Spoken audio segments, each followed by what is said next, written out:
Kekasih Tuhan dimanapun saudara berada, senang sekali pada kesempatan kali ini kita kembali belajar kebenaran firman Tuhan.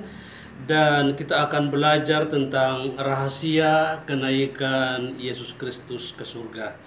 Dalam Lukas 24 ayat 50 sampai 53, firman Tuhan berbunyi demikian. Kenaikan Yesus. Lalu Yesus membawa mereka keluar kota sampai dekat Betania. Di situ ia mengangkat tangannya dan memberkati mereka. Dan ketika ia sedang memberkati mereka, ia berpisah dari mereka dan terangkat ke surga. Mereka sujud menyembah kepadanya, lalu mereka pulang ke Yerusalem dengan sangat bersukacita. Mereka senantiasa berada di dalam bait Allah dan memuliakan Allah. Kekasih Tuhan dimanapun saudara berada, pertanyaan yang patut kita renungkan adalah mengapa Yesus harus naik ke surga? Bukankah lebih bagus kalau dia selalu ada bersama-sama dengan muridnya, melayani bersama-sama, membuat mujizat bersama-sama? Kenapa Yesus harus naik? Yang pertama adalah kenaikan Yesus Kristus ke surga membuktikan bahwa tugasnya itu telah selesai di bumi. Ingat bahwa misi utama Tuhan Yesus Kristus di tengah-tengah dunia ini adalah menyelamatkan manusia melalui kematiannya, melalui pengorbanannya dan kebangkitannya. Itu tujuan utama Yesus ada di tengah-tengah dunia ini. Ketika Yesus mati dan bangkit, 40 hari lamanya dia memperkenalkan diri kepada murid-muridnya.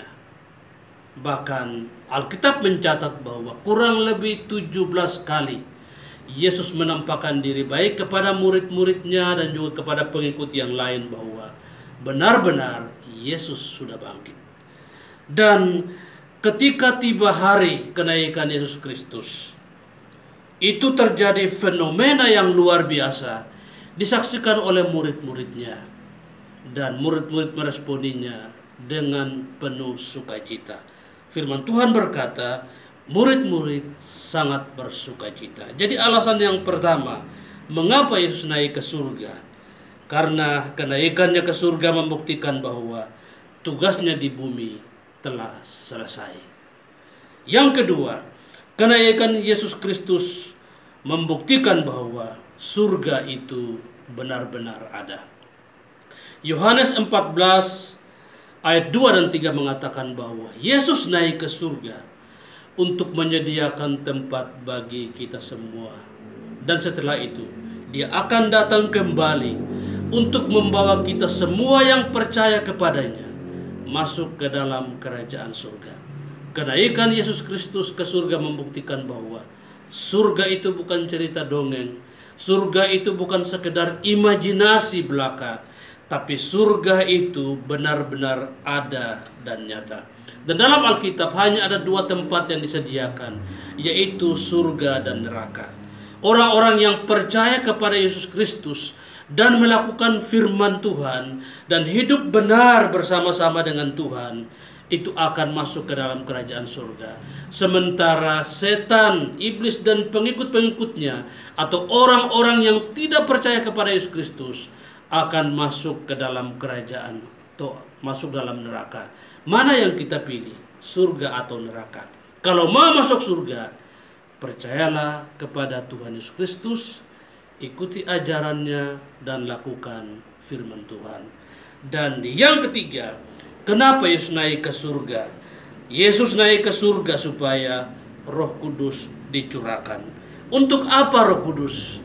Firman Tuhan berkata Roh Kudus sebagai penolong. Roh Kudus akan memberikan kuasa, memberikan otoritas atau mandat ilahi bagi orang percaya untuk memberitakan Injil Kristus kepada banyak orang. Roh Kudus memimpin, menuntun dan menyertai kita.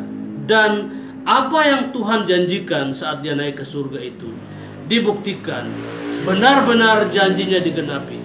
Ketika murid-murid berdoa di lautan Yerusalem selama 10 hari, satu ketika Roh Kudus turun. seperti lidah-lidah api, menghinggapi setiap murid Tuhan. Mereka yang tadinya takut dan panik mendapat kekuatan yang baru menjadi pemberani.